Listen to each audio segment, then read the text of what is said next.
Ketika pelayanan diubah menjadi bisnis, maka salib akan berubah menjadi etalase. Pelayanan bukan ajang untuk cari cuan, tapi ladang bagi jiwa. Saat uang jadi motivasi, hati Tuhan ditinggalkan. Sudah saatnya kita kembali ke esensi, yaitu melayani karena kasih, bukan karena harga. Karena gereja bukan pasar dan pelayanan bukan produk.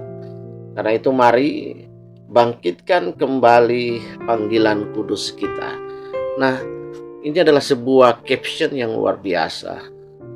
Kalau kita mau jujur, kita lihat pribadi pertama yang memonetize pelayanan, yaitu Gehazi. Ya, ada sebuah tulisan saya tentang monetize. Nah, Gehazi adalah orang pertama yang memonetisasi pelayanan, meminta harga untuk pelayanan, untuk produk layanan yang dijalankan. Dan ini jahat di mata Tuhan, dan akhirnya segala kustana aman itu ada pada Gehazi dan keturunannya. Kemudian kalau kita mau jujur, dalam perjanjian baru kita dapat melihat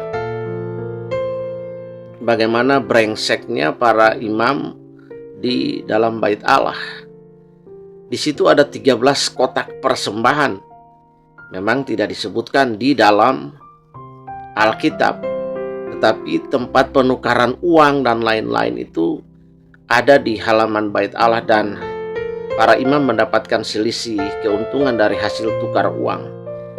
Ketiga, Tuhan Yesus marah dan membuat cambuk. Kalau kita bisa lihat filmnya di The Last Supper, kita akan menemukan bagaimana Tuhan marah dan membalikan uang-uang, meja-meja penukar uang.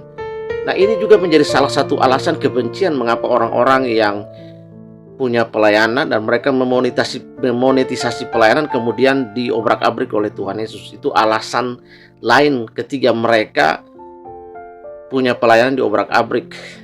Pasar mereka, market mereka, sumber keuntungan mereka, dan itu membuat mereka marah. Dan di samping alasan-alasan yang lain, mereka ingin membunuh Tuhan Yesus karena alasan ini.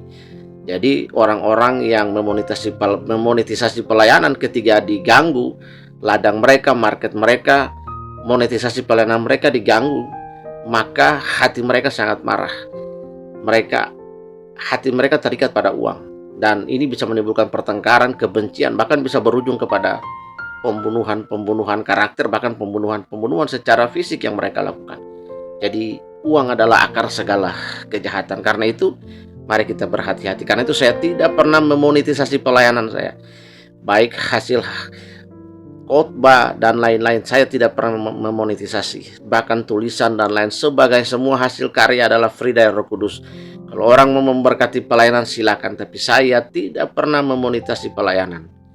Ini menjadi sebuah prinsip yang baik, sehingga kita tidak jahat nanti ketika kita punya pelayanan yang kita monetize, kemudian ada orang yang mencoba untuk mengganggunya, maka kita akan jengkel, kita akan marah, dendam. Wow, itu bisa menghancurkan orang lain just karena uang. Inilah orientasi pelayanan, bagaimana orang-orang return of investment. Mereka berpikir bahwa saya udah melayani, saya udah melakukan ini, melakukan itu, ya saya harus mendapatkan apa yang saya lakukan. Nah, ini yang paling parah dalam pelayanan. Tuhan memberkati kita sehingga perspektif ini dapat menolong kita bahwa monetisasi sangat berbahaya bagi pelayanan Kristen. Tuhan Yesus memberkati. Shalom.